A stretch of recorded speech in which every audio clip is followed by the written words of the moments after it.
Réunion actualité. Qui est évidente, qui est palpable, et comme je suis souvent à Paris, je peux vous dire qu'elle ne se retrouve pas partout sur le territoire national. Ça, c'est la deuxième chose. Après, il y a des choses qui m'ont intéressé, beaucoup. La première chose qui m'a frappé, c'est la difficulté des transports. En termes de vie quotidienne, j'ai été frappé par l'intensité des embouteillages. Alors, on se doute bien que sur une île de la nature de la Réunion, c'est pas simple de traverser l'île et d'aller d'un point à l'autre, bien entendu. Mais quand même, c'est problématique. On sent qu'il y a quand même à la fin, on est obligé de faire tout en voiture. Un exemple concret d'ailleurs, vous avez pris combien de temps? Vous êtes parti la dernière fois au tampon? J'ai pas arrêté. Alors donc j'ai fait Saint-Pierre-Saint-Benoît. Alors, la route est magnifique. Hein. Quand on l'a fait, pas souvent, on profite d'une vue exceptionnelle. Mais on sent bien quand même que. Bon, alors et encore à la limite, on comprend bien que traverser l'île d'est en ouest et donc passer par le col, c'est compliqué. Mais dès qu'on longe le littoral, on voit bien. Je crois qu'il y a une expression qui est utilisée ici de coma circulatoire. Oui. C'est assez juste. C'est assez juste. Et donc voilà, je trouve que pour l'observateur extérieur, pour celui qui découvre l'île, cette congestion complète, cette absence de transport en commun aussi propre ou même de tram dans les zones les plus denses, ça surprend. La deuxième chose que j'ai vue, et je le dis parce que j'ai trouvé ça très intéressant, et je pense que je ne l'aurais pas comprise si j'étais resté dans l'Hexagone. Ça m'a été dit par tout le monde, avec beaucoup de réserve, avec beaucoup de retenue, d'une certaine façon avec beaucoup de prudence, mais ça m'a quand même été dit par tout le monde, c'est l'impact sur la Réunion, sur la société réunionnaise, de la crise mahoraise. Oui. Encore une fois, je le dis parce que les élus que j'ai rencontrés, mais pas seulement les élus, tous les responsables associatifs ou économiques que j'ai rencontrés, ont expliqué et sont parfaitement conscients que à Mayotte on a des compatriotes français et qu'ils vivent une situation extrêmement difficile et qu'il s'agit pas de dire chacun pour soi où il n'y a pas de solidarité, pas une seconde. D'ailleurs, ce qui fait polémique en ce moment, c'est le visa territorialisé. Oui. Le droit du sol. Peut-être qu'on y reviendra, mais avant simplement de parler des mesures techniques, moi j'ai mieux compris l'espèce d'inquiétude sur une forme de préservation du modèle réunionnais, de refus d'enfermement communautaire et au contraire d'ouverture à la différence, d'équilibre, qui comme toujours, un équilibre c'est toujours un peu instable, c'est toujours à préserver, il faut toujours être vigilant pour préserver des équilibres délicats. Et j'ai le sentiment que, en effet, de façon explicite ou implicite, que ce soit dit ou pas dit, il y a une forme d'inquiétude sur les impacts sur la société réunionnaise de cette crise mahoraise. Et je pense qu'il faut qu'on le prenne très fortement en compte, probablement un peu plus en compte encore dans la réflexion qu'on peut avoir à Paris ou dans l'Hexagone sur cette crise. Ça c'est la deuxième chose qui m'a frappé.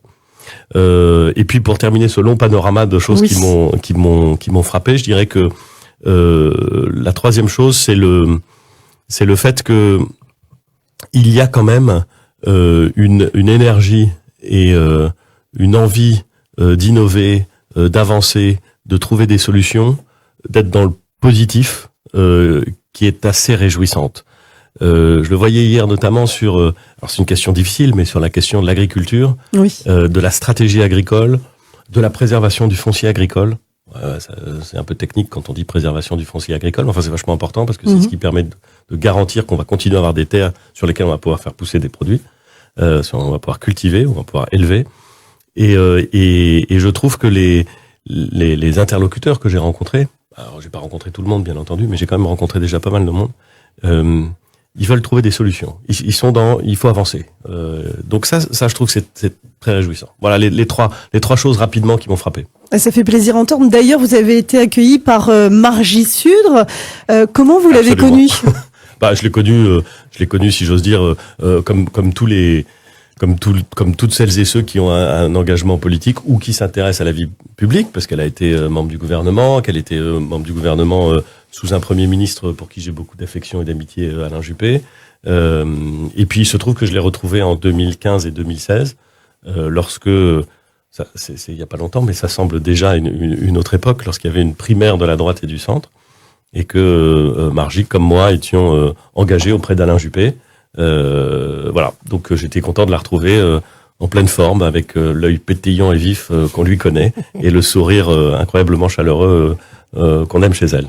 Alors, on peut le dire, je vous le disais tout à l'heure, c'est quand même une visite assez sportive et il est rare de voir un ancien Premier ministre monter toute la rue de Paris à pied depuis le bar à choix pour aller jusqu'au Conseil général, comme il est rare de voir un homme politique qui a gouverné notre pays d'avoir un aussi bon enchaînement gauche-droite. Le sport, la boxe notamment, c'est un exutoire pour vous ? C'est une passion. C'est une passion sportive. Je pratique 2 fois par semaine. Je m'entraîne 2 fois par semaine à la boxe. Et j'aime beaucoup ça. Je regrette beaucoup d'avoir commencé trop tard. J'ai commencé à 44 ans, donc il y a 10 ans. Et j'aurais bien fait de commencer quand j'avais 20 ans. J'aurais été meilleur. Mais bon, j'ai commencé tard, mais j'aime ça. J'aime vraiment ça. C'est important quand on est un homme politique avec cette vie stressante. Enfin, franchement, je crois pas que ce soit important quand on est un homme politique.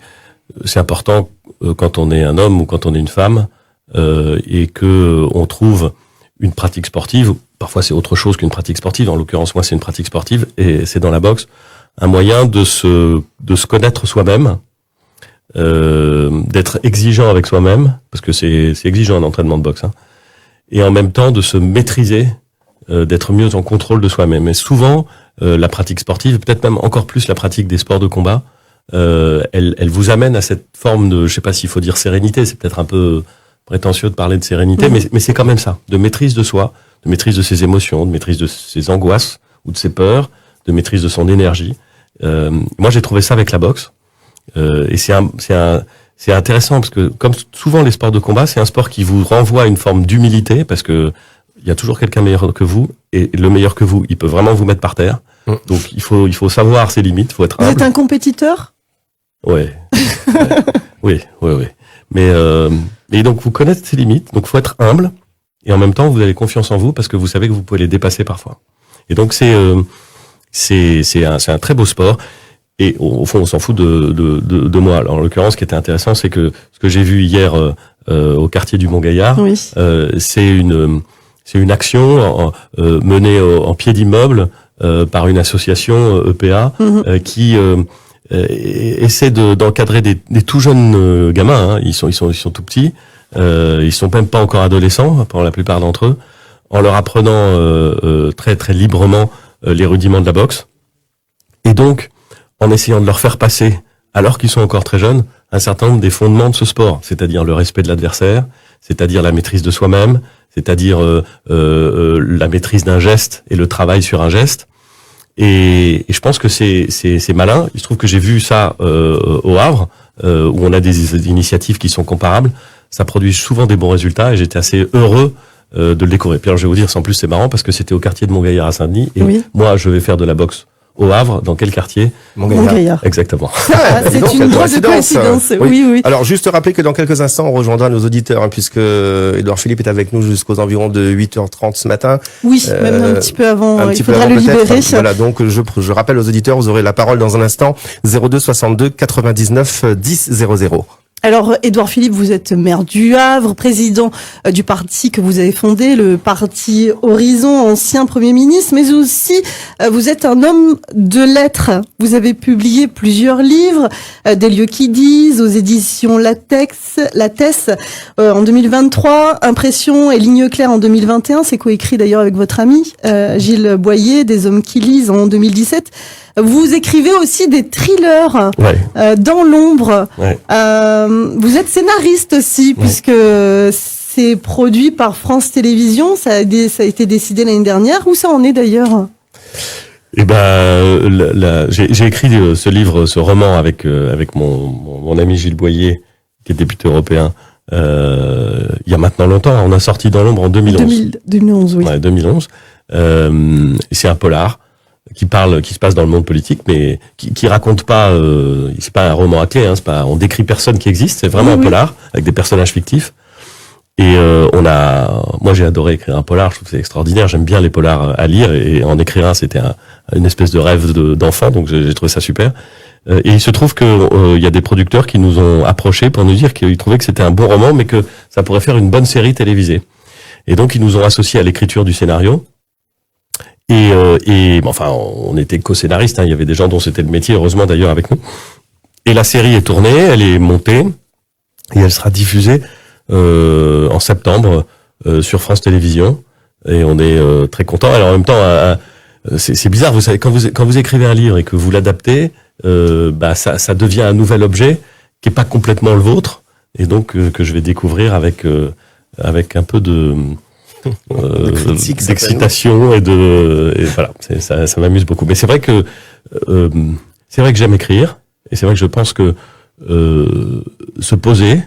On vit dans un monde où ça part dans tous les sens, entre les réseaux sociaux, et puis l'activité d'un maire, et puis l'activité politique.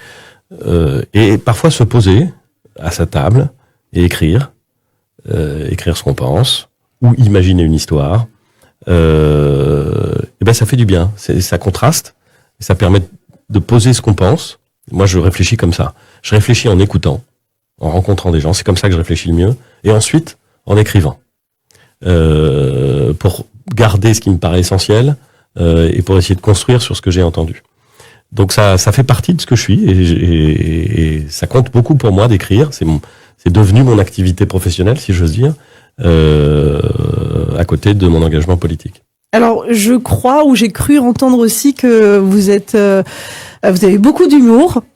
Et que vous avez aussi des talents d'imitateur. N'est-ce pas? Jacques Chirac, Valéry Giscard d'Estaing. Est-ce qu'on aurait le privilège d'avoir en direct à la radio? Je peux pas faire ça. Vous l'avez fait quand même. Je peux pas faire ça. Mais ce qui est vrai, c'est que depuis que je suis tout petit. C'est vrai alors? Oui, depuis que je suis tout petit, j'adore les imitateurs et j'adore les imitations. Parce que je trouve sérieusement, c'est assez extraordinaire d'être capable de reproduire la voix et puis les mimiques de quelqu'un. Donc j'ai une fascination complète pour les imitateurs. Et quand j'étais petit, et puis ça a continué, je dois dire, j'ai commencé à faire des imitations. D'ailleurs, souvent, j'imitais plus les imitateurs que je n'imitais les personnages réels. Mais n'empêche que j'aime ça. Et donc ça me fait toujours rigoler. Alors c'est vrai que je peux en faire quelques-uns, mais je vais pas le faire à la radio parce que il faut pas mélanger les genres. Donc après l'émission, quand on sera en privé, peut-être que on fera ça. Donc ce sera un de nos privilèges. C'est super. Génial. Alors on va aborder aussi d'autres questions politiques. On va parler aussi certainement immigration. On va laisser la place aux auditeurs au 02 62 99 10 00 pour que ils vous posent leurs questions. On y va, Francky, au 02 62 99 10 00. Et le premier appel, justement, premier auditeur ou auditrice. Allô, bonjour. Oui, bonjour monsieur. Édouard Philippe vous écoute, allez-y. Oui, bonjour. Moi, j'aurais une question sur le domaine de la santé. Donc, je voulais savoir quel était son avis actuellement sur le système de santé, qui est quand même une force et un pilier de la France, et qui est en train de s'écrouler, on a l'impression. Moi-même, étant infirmier libéral, actuellement, des collègues en métropole sont en grève, parce qu'on n'a pas été revalorisé pendant plusieurs années. Et aujourd'hui, avec les charges, etc., les cabinets sont quand même anéantis, on va dire, en guillemets. Mais j'aimerais avoir son avis là-dessus, en clair. D'accord. En plus que la population, elle est vieillissante, surtout à La Réunion. Les infirmiers libéraux, on a l'impression que le métier est amené à disparaître. Donc, on aimerait avoir son ressenti là-dessus. L'avis sur notre système de santé. Monsieur, merci, je vous invite à écouter la radio. Et puisque Édouard Philippe nous dit d'abord devoir écouter en y réfléchissant. Édouard Philippe, une petite réponse là pour cet auditeur concernant le système de santé français. En sachant que vous avez rencontré Huguette Bello aussi, oui, j'ai rencontré qui a tiré la sonnette d'alarme concernant la situation de l'hôpital du CHU. Alors peut-être pour répondre à monsieur, bonjour monsieur d'abord, je suis assez d'accord avec la description que vous faites, c'est-à-dire la santé comme à la fois un pilier de notre société, de notre capacité à nous projeter dans l'avenir, à vivre décemment et à mettre en place la solidarité nécessaire. Donc un vrai pilier de notre société, et le sentiment que ce pilier s'effrite. Vous dites s'effondre, je dis s'effrite, mais en vérité on dit la même chose peut-être avec des mots différents. C'est assez comme ça que je vois le sujet. Et vous avez posé la question spécifique des infirmiers. Alors, si on réfléchit sur la santé, ce que je voudrais dire, c'est que l'offre de soins en France, depuis 20 ans, enfin depuis même plus longtemps, mais on va dire dans les 20 dernières années, elle s'est étoffée. Contrairement à ce qu'on dit souvent, il n'y a pas moins de médecins en France dans les 20 dernières années, il y en a beaucoup plus. Il y avait 200 000 médecins au début des années 2000, il y en a un peu plus de 220 000 aujourd'hui. Donc on continue en France à augmenter le nombre de médecins. Le truc... Mais en même temps, c'est la population qui augmente aussi. Donc, oui, mais le nombre de médecins augmente plus vite que l'augmentation de la population. En revanche, il augmente moins vite que la consommation de soins, que le nombre d'examens par pathologie, que le recours aux soins. Et donc, vous avez parfaitement raison, il y a une proportion du territoire national qui ressemble à un désert médical qui est devenu très largement majoritaire. Il y a un certain nombre de nos concitoyens qui n'ont pas accès à un médecin traitant. Il y en a plus de 20 000 chez moi au Havre, sur une ville de 170 000 habitants. C'est énorme. Et je suis bien persuadé que c'est la même chose à La Réunion. Et donc vous avez une difficulté d'accès aux soins qui est rendue encore plus insupportable parce qu'on a créé une sécurité sociale, on a créé un système où justement l'objectif c'était de dire qu'il n'y a pas de distinction, qu'il n'y a pas d'inégalité dans l'accès aux soins. Et de fait, il y en a une. Donc on voit bien la frustration et le danger dans le cas. Alors vous me demandez ce que j'en pense. Je voudrais dire, d'un point de vue un peu général, que on a plusieurs choses à faire pour améliorer la situation. La première, elle est pas spectaculaire, mais elle est indispensable, et on n'est pas très bon en France là-dessus. C'est toutes les politiques de prévention. Alors je sais que c'est pas très sexy de parler de politique de prévention. Mais si on se place du point de vue médical, c'est la priorité des priorités. En France, on considère que les médecins, ils sont là pour vous guérir. C'est vrai, quand vous êtes malade, c'est vrai. Mais la vérité, c'est que la médecine pourrait être extrêmement utile pour nous éviter de tomber malade. Et quand vous évitez de tomber malade, quand vous limitez le nombre de pathologies ou l'intensité de la pathologie que vous avez, c'est beaucoup plus facile. Ce serait la première action à mener, prévenir. Ouais, prévenir. Je vous en donne une illustration. La grippe saisonnière, la grippe normale si j'ose dire, chaque année ça coûte plus d'1 milliard d'euros à la sécurité sociale, parce que il y a des cas graves d'hospitalisation, parce qu'il y a des arrêts maladie, et c'est normal.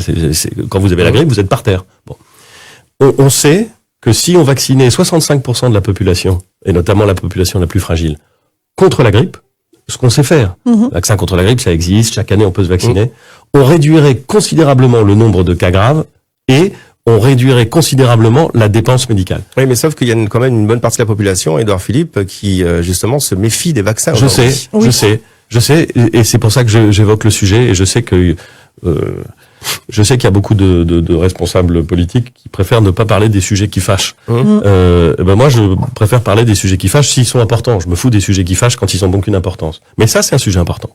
Si on veut sauver notre système de santé, il faut qu'on l'oriente progressivement, pas simplement les médecins, mais toute la population, vers des politiques de prévention qui sont efficaces. Et la vaccination, c'est une politique de prévention qui est efficace. Et donc, il faut en parler, il faut expliquer les bienfaits de la vaccination, il faut expliquer que on a sauvé des millions de vies partout dans le monde, et notamment chez les enfants, en vaccinant très tôt contre des maladies absolument terribles qu'on a presque oubliées, grâce justement à la vaccination. Et voilà, donc prévention. La deuxième chose, et peut-être que votre auditeur, notre interlocuteur sera d'accord, mais je sais que c'est une question qui est débattue. À mon avis, la deuxième direction qu'il faut prendre, c'est faire monter en compétence et en responsabilité l'ensemble de celles et ceux qui concourent au système de santé des Français.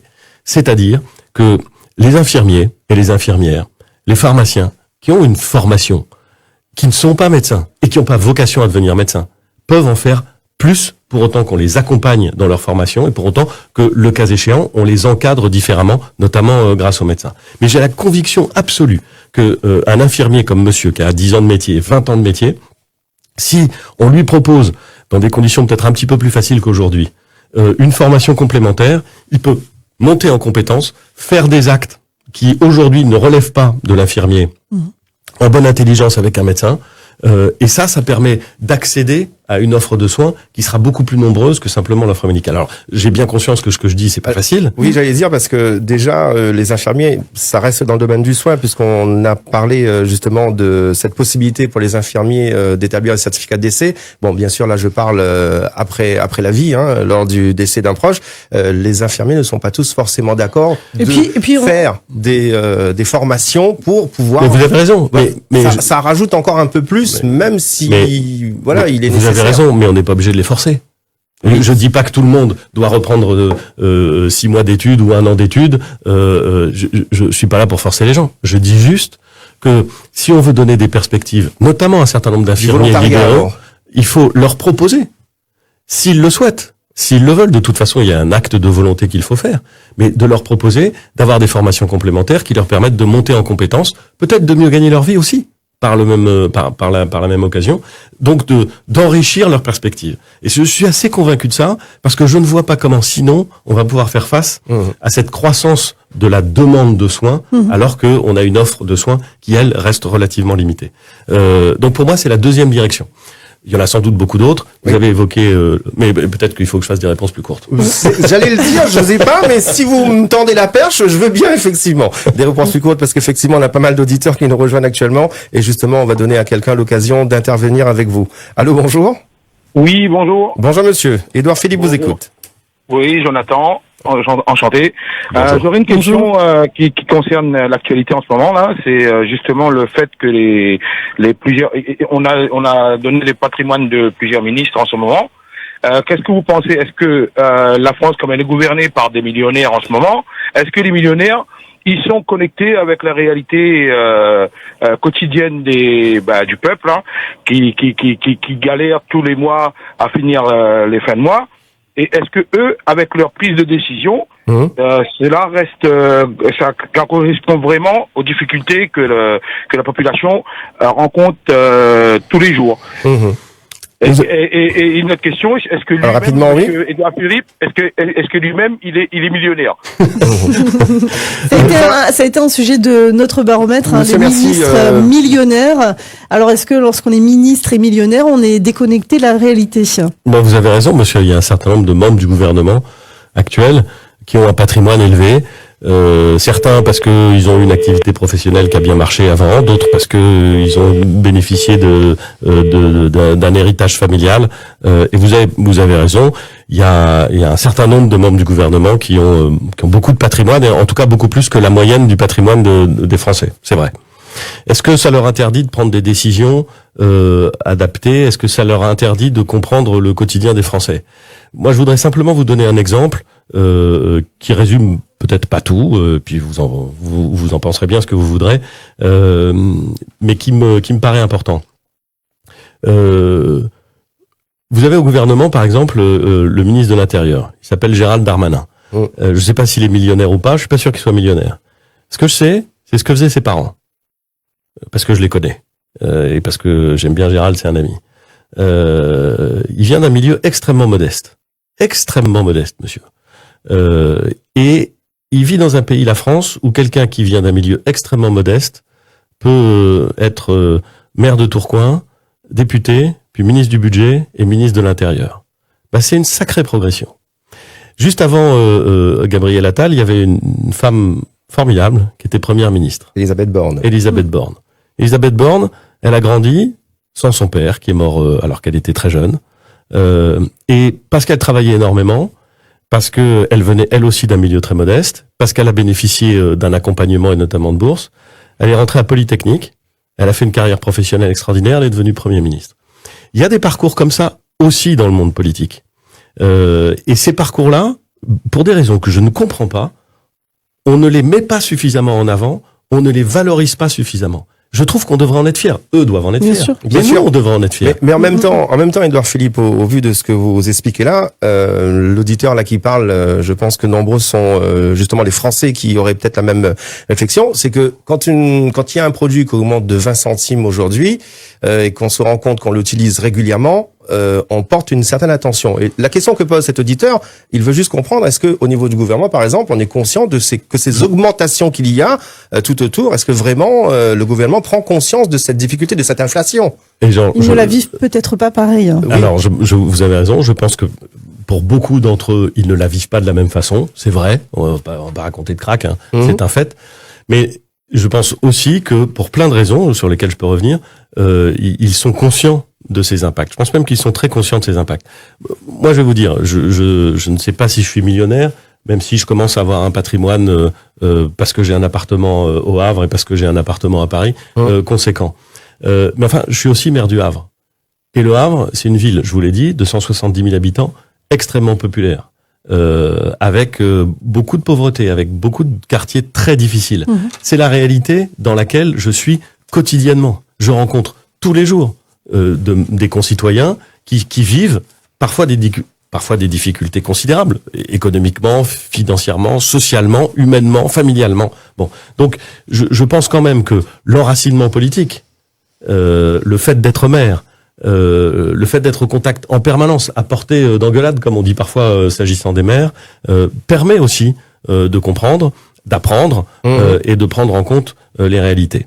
C'est pas la même approche par rapport aux en sachant ministres. Que les ministres ne rencontrent pas oui, autant que les maires la population. C'est vrai. Il n'y a pas le même contact. C'est vrai. Quand vous êtes maire, vous rencontrez la population en direct tout le temps. Quand vous êtes ministre, vous rencontrez souvent des représentants des professions dont vous avez la charge ou dont vous avez la tutelle. Tout à fait. C'est vrai. Ouais. C'est assez différent. Mais c'est aussi pour ça, je vais vous dire, peut-être que là aussi je suis pas moderne et je suis un vieux schnock.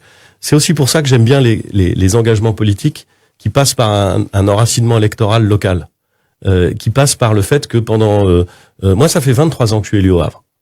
Ça fait 14 ans que je suis maire.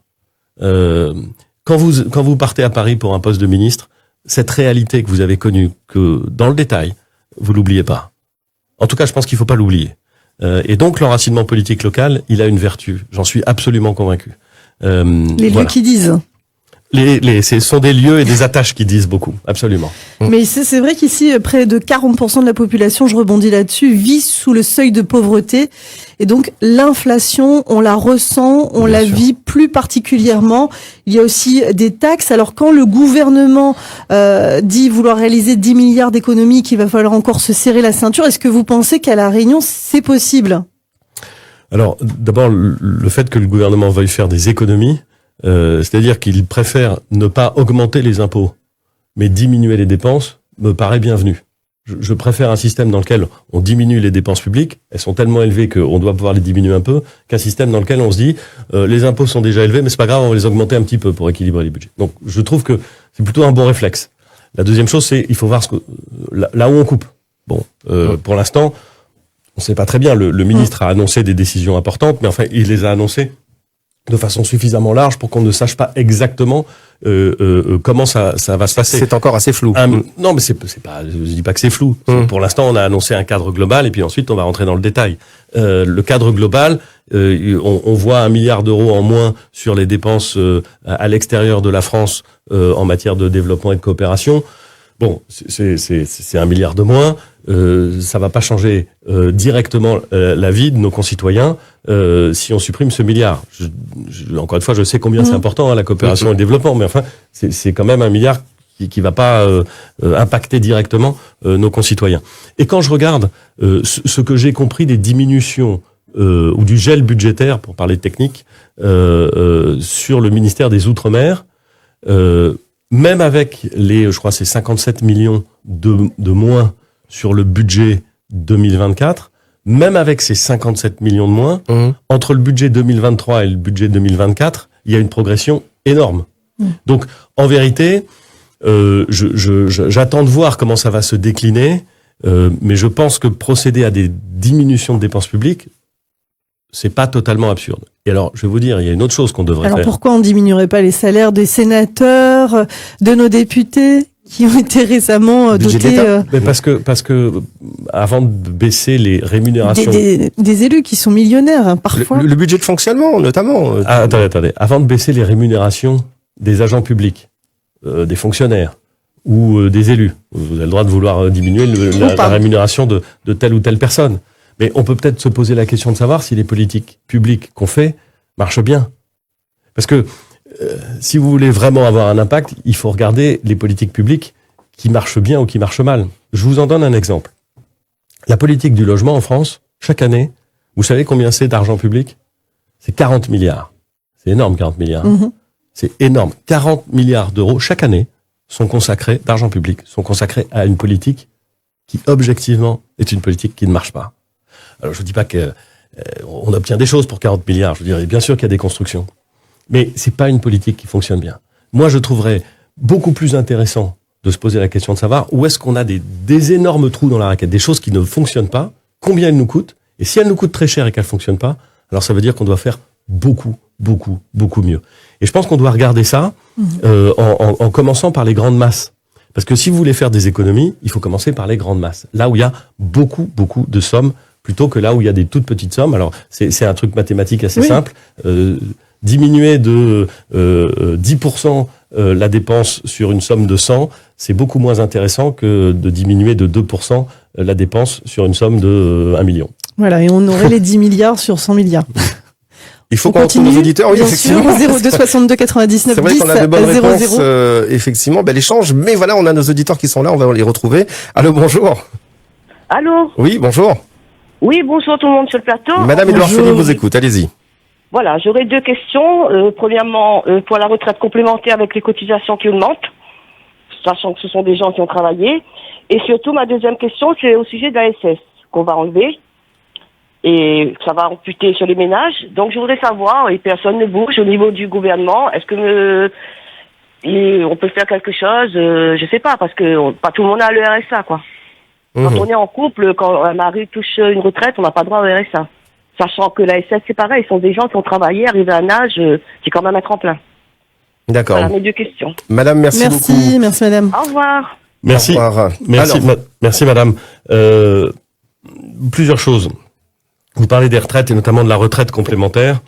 Je pense que et des cotisations de retraite complémentaires. Qui ont augmenté. Ouais, j'aimerais vous dire que il faudrait pas que les cotisations retraite augmentent. J'aimerais vraiment vous le dire. Mais vu ce qu'on est en train de vivre en termes d'équilibre démographique, je ne vois pas comment elles pourraient baisser. Sauf à vouloir véritablement diminuer le montant des pensions qui sont versées. La vérité, c'est que notre système de retraite, depuis très longtemps, il est en déséquilibre. Alors, c'est pas très populaire de le dire, et c'est certainement encore moins populaire d'avancer un certain nombre de solutions lorsqu'elles reposent sur l'idée qu'il va falloir travailler plus longtemps. Vous souvenez, madame, de la très forte contestation qui a eu lieu à l'occasion de la réforme des retraites, où on est passé de 62 à 64 ans, progressivement, pas en une fois, mais quand même, de la très forte contestation, parce que nos concitoyens, ils considèrent que on va pas aller travailler jusqu'à 64 ou 65 ans ensuite. Je peux comprendre ça, j'ai entendu ce qu'ils disent, mais la vérité, c'est que on fait de moins en moins d'enfants, on fait des générations de 700 000 enfants en ce moment, là, et on vit de plus en plus longtemps. Et le système de répartition, qui repose sur l'idée que ceux qui travaillent payent pour ceux qui ont arrêté de travailler, il est extrêmement sensible aux équilibres démographiques. Et le vieillissement et, je dirais, la baisse de la démographie, elles contiennent en eux-mêmes, ces deux évolutions, des tensions de plus en plus solides et de plus en plus graves sur le financement des retraites. Donc, si on veut éviter d'augmenter les cotisations ou de diminuer les pensions, la seule solution, me semble-t-il, si on veut pas changer le système par répartition, c'est quand même, et c'est pas populaire, et c'est très désagréable d'avoir à le dire, mais c'est vrai. Et donc, si c'est pas populaire, mais que c'est vrai, il faut le dire quand même, de travailler un peu plus longtemps. Et j'ai bien conscience de pas être populaire en disant ça. Sur les prestations sociales, l'allocation de solidarité spécifique, la suppression. Sur les prestations sociales, l'idée du gouvernement, qui correspond d'ailleurs à un certain nombre de choses qu'on m'a dit à la réunion, c'est dans toute la mesure du possible de faire en sorte que la différence entre les revenus de l'activité et les revenus, si j'ose dire, de la non-activité soit une différence réelle. Ça veut dire quoi ? Ça veut dire que si on veut inciter le maximum de gens à trouver un emploi ou à retrouver un emploi, il faut donner un maximum d'avantages à ceux qui travaillent par rapport à ceux qui travaillent pas. Alors là aussi, ça peut paraître brutal de le dire comme ça, et c'est vrai que ça l'est à certains égards. Mais l'idée derrière, c'est bien de dire que en France, on a un taux de chômage élevé, et à La Réunion, on a un taux de chômage qui est très élevé, qui est supérieur à la moyenne hexagonale, et pourtant, vous rencontrez un nombre d'entreprises ou un nombre de secteurs, pas simplement des entreprises, y compris dans le secteur public, qui cherchent de la main-d'œuvre, qui cherchent des gens capables de travailler absolument partout, dans tous les domaines, dans toutes les régions, dans tous les secteurs. Et donc, il faut à un moment accepter l'idée que ceux qui ne travaillent pas doivent être accompagnés, reformés parfois. Mais il y a quand même une catégorie. Mais revenir vers l'emploi. Et c'est ce qui a guidé le gouvernement dans sa réforme de l'assurance chômage et dans les dernières annonces en matière de prestations de solidarité. Édouard Philippe, il y a quand même une catégorie qui est en danger, c'est la catégorie des seniors. Comment on peut demander aux seniors justement d'aller se former, une fois qu'ils ont la cinquantaine, 55 ans, de dire qu'on supprime l'ASS, comment ils font eux? Alors ça pose évidemment un problème quand l'ASS est l'élément de jointure avant de faire valoir ses droits à la retraite. Ouais, tout à fait. Je vois bien le sujet. Ce qui pose la question de savoir comment est-ce que collectivement on fait en sorte que les seniors puissent aller au bout dans de bonnes conditions de leur vie professionnelle. Parce que on vit un truc un peu dingue d'une certaine façon en France où la population vieillit et dans l'ensemble vieillit en meilleure santé qu'avant et où pourtant, vous avez raison, parfois à partir de 50 ans, on vous explique oh là là, trop 50 vieux, ans, trop vieux pour travailler. Ce qui est complètement débile. Quand vous avez des métiers hyper pénibles physiquement, je comprends qu'à partir d'un certain âge, ou hyper usants, c'est pas forcément physiquement usant, ça peut être psychologiquement usant. Je comprends qu'à partir d'un certain âge, on se dise attention, faut faire gaffe. Enfin, il y a énormément de métiers et il y a surtout énormément de personnes qui sont capables de continuer à apprendre, de continuer à s'adapter à 50 ans. C'est quoi cette idée qu'à partir de 50 ans, on n'est plus capable d'apprendre? Enfin, c'est débile. Il y a peut-être une réforme là-dessus à faire, alors. Mais bien sûr. Donc, il faut, mais enfin, regardons autour de nous. Moi, je vois plein de gens. Alors, c'est peut-être parce que moi, j'ai 53 ans, mais je vois plein de gens autour de moi, qui, à 50, à 55 ans, à 58 ans, ont une expérience extraordinaire, ont une sagesse extraordinaire, qui sont des atouts, qu'il faut valoriser. Enfin, c'est pas parce qu'on a dépassé les 50 ans, au contraire. On n'est plus bon à rien, tout à fait. Évidemment. Je vais dire ça comme ça. Donc, il faut collectivement, dans notre pays, on arrive à faire en sorte que les seniors, je sais pas si c'est les seniors, en tout cas que les gens qui ont un peu d'expérience continuent à être incroyablement utiles à la société, continuent à pouvoir avoir une vie professionnelle, peut-être parfois en changeant les vies professionnelles. Moi, par exemple, je vous donne un exemple, s'agissant des profs. J'ai toujours pensé, et j'essaie de l'expliquer, que professeur, c'est un métier usant. On travaille...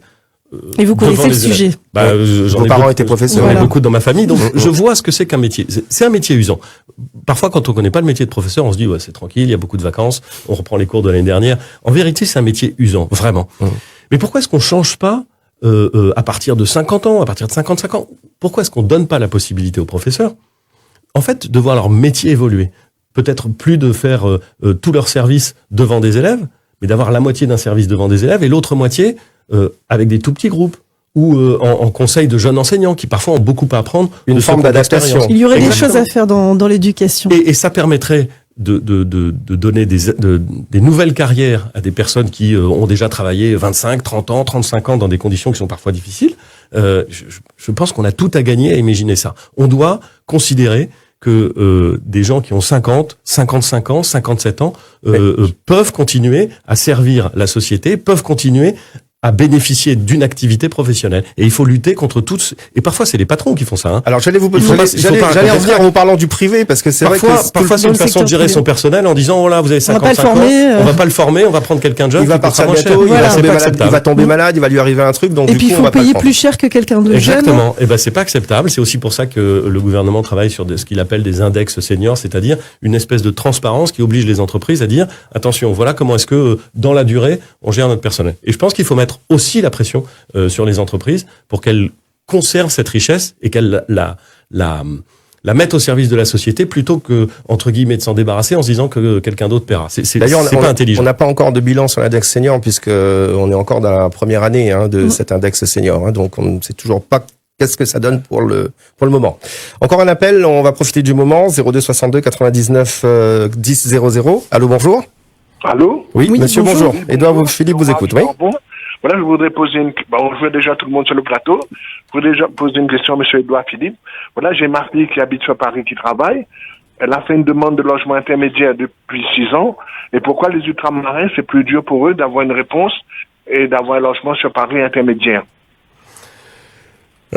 Monsieur, je sais pas, je suis incapable de dire si c'est plus dur pour les ultramarins d'avoir un logement intermédiaire sur Paris. Ce que je sais, c'est que c'est extrêmement difficile pour n'importe qui d'avoir un logement intermédiaire à Paris. Ce que je sais, c'est que on vit dans un monde où l'accès au logement est de plus en plus contraint. Et je disais tout à l'heure qu'on a une politique du logement qui ne marche pas très bien, alors qu'elle coûte très cher. 40 milliards. 40 milliards d'euros par an, et qui ne marche pas très bien. Aujourd'hui, vous avez des régions en France avec des besoins de logement absolument considérables. Et l'Île-de-France fait partie de ces régions où on dit que la situation du logement est très tendue, et c'est vrai. Et nous n'arrivons pas à fournir suffisamment de logements rénovés ou suffisamment de logements neufs à des conditions abordables à tous ceux et celles qui non seulement le souhaitent, mais en ont un besoin urgent. Donc il y a quelque chose qui ne fonctionne pas bien. C'est pour ça que depuis quelque temps, je suis partisan d'une refonte complète de la politique du logement. Est-ce que les Français ultramarins ont plus de difficultés d'accès aux dispositifs de logement social ou de logement intermédiaire? C'est pas la même chose. Écoutez, monsieur, je serais intéressé de lire des choses là-dessus parce que je ne sais pas si c'est le cas. Si c'est le cas, ça me paraît pas acceptable. Mais je suis preneur d'informations et je ne sais pas comment est-ce qu'on peut rentrer en contact avec ce monsieur. Mais si par extraordinaire vous pouviez me faire passer des éléments là-dessus, en tout cas je vais les chercher. Ça m'intéressera. Je récupère son numéro de téléphone. Monsieur, merci beaucoup et on prend encore un dernier appel puisqu'on a encore un petit peu de temps devant nous. Édouard Philippe, Freedom, bonjour, allô. Oui, bonjour. Bonjour. Édouard Philippe vous écoute, madame, oui. Revenir là sur les artisans. La difficulté des artisans. Donc lundi, on est allé à la sous-préfecture pour encore faire une manifestation. On a été escorté jusqu'à la CGSS. Et j'ai l'impression qu'aujourd'hui, ni les élus, que ce soit la région, que ce soit le département, que ce soit la chambre des métiers, tout le monde fait la sourde oreille. Les artisans sont en difficulté. On est assaillé par le fait que les huissiers, il y a beaucoup qui sont en train de fermer. Je voudrais comprendre pourquoi on trouve toujours des solutions pour les grosses sociétés, pour tout ce qui dilue l'URSSAF et pour les petites entreprises aujourd'hui. On a l'impression qu'on a envie de les tuer. Il y a beaucoup de familles qui sont en difficulté en ce moment à La Réunion, au niveau du travail. Et c'est ceux qui travaillent, en fait. C'est ceux qui se lèvent le matin, qui n'ont pas de vacances. Et c'est nous, en ce moment, on est en train de crier parce que pendant 3 ans, pendant le Covid, on a arrêté les cotisations parce que ça a été voulu par l'État. Et aujourd'hui, on nous demande de tout rembourser. Et on est assailli, on est harcelé par les lettres de relance. Et en fait, je voudrais comprendre en fait pourquoi les élus à La Réunion, ils sont pas là. Ils sont pas là pour nous. Alors, je rappelle, madame, que au départ, la principale revendication de ces artisans, c'est justement l'effacement de la dette sociale, c'est ça, hein? C'est effacement de la dette sociale, aider les entreprises. C'est-à-dire qu'on est quand même nombreux ici à La Réunion à faire tourner l'économie. Et aujourd'hui, avec le Covid qui est venu, bon, on n'a pas demandé que ce souci-là, mais aujourd'hui, c'est-à-dire qu'on nous demande de rembourser sur 3 ans, les 3 ans qu'ils ont décidé, eux, d'arrêter les cotisations. Et aujourd'hui, je veux dire, je vous assure, je suis en contact avec des personnes qui sont dans la souffrance. Il y en a qui sont en train de fermer, mais on fait comment? Les élus à La Réunion, ils sont là pourquoi? Madame, merci pour votre question, puisque je pense que Édouard Philippe a bien saisi justement. Très intéressant d'ailleurs. Dès que vous êtes arrivé, Édouard Philippe, vous avez été interpellé par Jean-François Maillot du SCAPR concernant la difficulté des PME, TPE. Quelle rencontre, c'est-à-dire ça a été ma première rencontre à La Réunion. Voilà. Et notamment, on parle de l'ancien RSI qui a fait que ces entreprises aujourd'hui connaissent les visites des huissiers, qu'ils sont dans un gouffre financier très très très difficile pour eux d'en sortir. Madame, merci pour votre question. Je peux pas répondre au nom des élus de La Réunion. Je suis pas élu réunionnais. Et je vais vous dire, Je ne crois pas. Je ne crois pas que chez les élus réunionnais, il y ait du désintérêt pour le secteur de l'artisanat, parce que c'est un secteur essentiel, parce que c'est un secteur de toutes petites entreprises parfois, de gens qui, comme vous le dites, travaillent dur, doivent se battre pour obtenir des contrats, pour obtenir des marchés, ça arrive pas tout cuit dans l'assiette. Alors il y a une inégalité, c'est vrai que Jean-François Maillot le répète assez souvent, il y a des ardoises qui ont été effacées de grandes entreprises, Aerostral, Renmarket également, qui ont vu leurs dettes effacées par l'État. Alors pourquoi ces entreprises ne peuvent pas bénéficier aussi de cette aide, de cet effacement de cette dette? Oui, je comprends c'est inégal pour eux. Je comprends qu'on se pose la question. C'est d'ailleurs une question générale qui est intéressante. C'est à partir du moment où on efface les dettes pour quelqu'un, est-ce qu'il faut effacer les dettes pour tout le monde? Et à partir du moment où on efface les dettes pour tout le monde, comment est-ce qu'on fait pour faire face? Et c'est une question à laquelle j'ai pas de réponse immédiate. Ce que je sais, madame, c'est que pendant le Covid notamment, l'État a mis en place, avec le chômage partiel, avec les prêts relatifs au grand emprunt, toute une série de dispositifs pour essayer de faire en sorte que les entreprises puissent passer ce moment hyper déstabilisant et hyper compliqué. Et qu'aujourd'hui, il ne faudrait pas que en imposant le retour à la normale, qui peut se comprendre, on casse ce qu'on a fait il y a 3 ans. L'idée, c'est évidemment pas de faire fermer les entreprises et certainement pas les petites entreprises. À La Réunion, les petites entreprises, c'est le monde économique. Il y a une surproportion de petites entreprises tout à fait spectaculaire. Et donc, en réalité, les petites entreprises sont les entreprises de La Réunion. Donc, il faut évidemment faire très très attention et on ne peut pas se permettre, ni pour les artisans, ni même pour l'ensemble de l'île de La Réunion, d'avoir un décrochage complet avec des fermetures massives. Donc, évidemment qu'il faut que les interlocuteurs publics, et pas simplement les collectivités territoriales, les interlocuteurs sociaux, essaient de mettre en perspective les difficultés du moment et l'intérêt collectif qu'il y a à conserver des entreprises artisanales. Alors, je sais, parce que j'en ai discuté après avoir rencontré Monsieur Maillot. Ouais. J'en ai parlé avec Monsieur le Préfet, qui avait ça parfaitement en tête. Comme quand je vais rentrer à Paris, je vais me dépêcher d'aller voir un certain nombre des membres du gouvernement pour leur raconter ce que j'ai vu et pour leur dire ce que je retiens. Je peux vous garantir, madame, que j'attirerai l'attention des autorités gouvernementales sur cette question qui se pose avec beaucoup d'acuité à Mayotte, qui se pose avec beaucoup, je pensais à Mayotte parce que je vais aussi leur parler de Mayotte, mais qui se pose avec beaucoup d'acuité à La Réunion, et j'espère qu'on trouvera les solutions. Je peux pas m'engager. D'abord, je suis pas élu de La Réunion, je suis pas membre du gouvernement, j'ai aucun titre, ce serait trop facile de dire, il suffit de faire ça. Mais j'entends ce que vous dites, je l'ai vu quand j'ai rencontré les représentants de l'artisanat, et je vais faire passer le message aux autorités gouvernementales. Vous pouvez compter sur moi. Est-ce qu'il faut, selon vous, s'attendre à une réponse plutôt positive, Édouard Philippe? Non, j'en sais rien. Du tout. Parce que s'il n'y a pas de réponse positive, là vous avez pu entendre cette auditrice qui parlait de sa situation et des établissements en souffrance, mais ça va aller de pire en pire s'il n'y a pas de solution. J'espère qu'on pourra trouver, et ça exige à la fois de le vouloir et puis d'avoir un petit peu de finesse, qu'on pourra trouver des solutions, soit avec des étalements quand on considère que l'étalement permet de répondre à la question, soit le cas échéant avec des remises, c'est possible aussi. On récupère pas 100% de la dette, mais on peut en récupérer 50%, ça veut dire qu'on en efface une partie. Oui. Ce sont là des possibilités. C'est techniquement, c'est le genre de choses sur lequel on peut réfléchir, mais encore une fois, écoutez, franchement, je déteste les gens qui rasent gratis. Donc je pourrais venir à votre micro vous dire, il suffit de faire ça, c'est pas grave, c'est pas moi qui décide, c'est pas moi qui paye, je dis exactement ce que tout le monde a envie d'entendre. On crève de ça.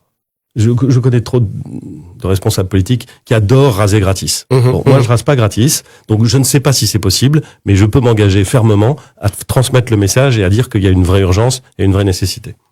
Merci Alors, beaucoup. Un dernier appel. Peut-être sur la situation à Mayotte. Il faudrait qu'on revienne sur la situation à Mayotte, bien sûr, parce qu'on n'a pas exploré le sujet en profondeur. Vous savez que Gérald Darmanin, que vous connaissez, ministre de l'Intérieur, des Outre-mer, est venu pour lutter contre l'immigration clandestine. Il est venu à Mayotte, une immigration en provenance des Comores.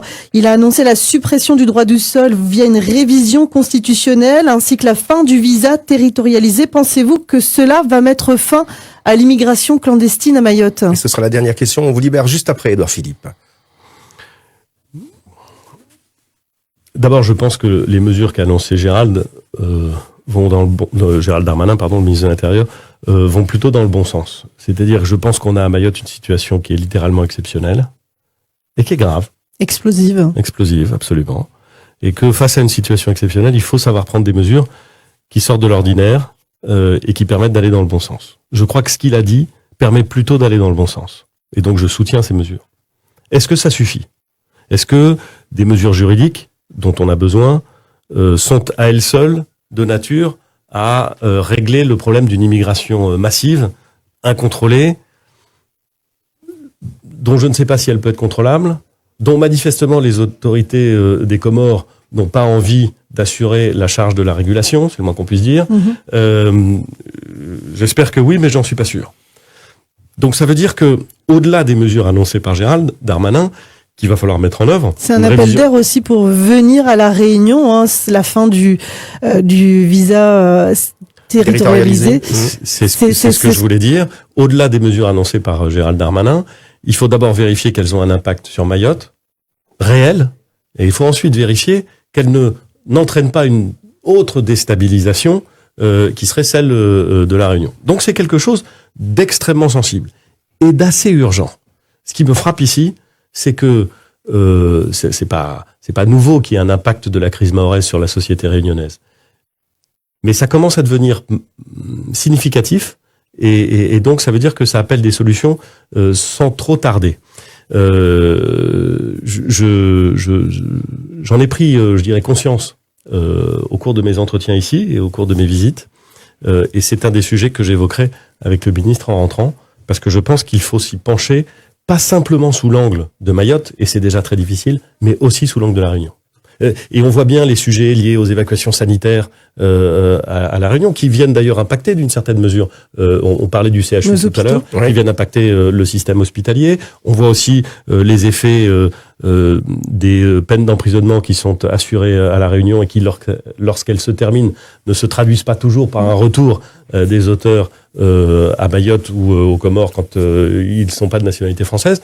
Et donc, on voit bien qu'on a une proximité géographique et une certaine forme de déstabilisation à cause de cette crise mahoraise. Donc, c'est un sujet qu'il faut prendre en compte aussi du point de vue de La Réunion.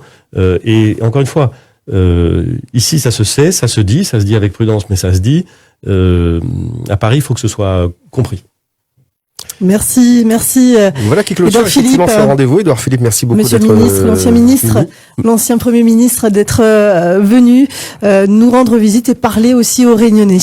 Merci beaucoup. Votre visite va continuer. Je ne sais pas si vous allez faire de la musique ou du sport encore aujourd'hui, mais direction les avirons. Absolument. Donc un petit peu de route qui vous attend, notamment en subissant un peu les embouteillages. La route des Tamarins. Aujourd'hui, ce sera les avirons, et puis ensuite, je pense que j'irai à Saint-Louis. Exactement. Vous y rencontrez la maire, Madame la maire. Merci beaucoup, Édouard Philippe. Merci à vous. Merci beaucoup. O-News Radio sur outremernews.fr.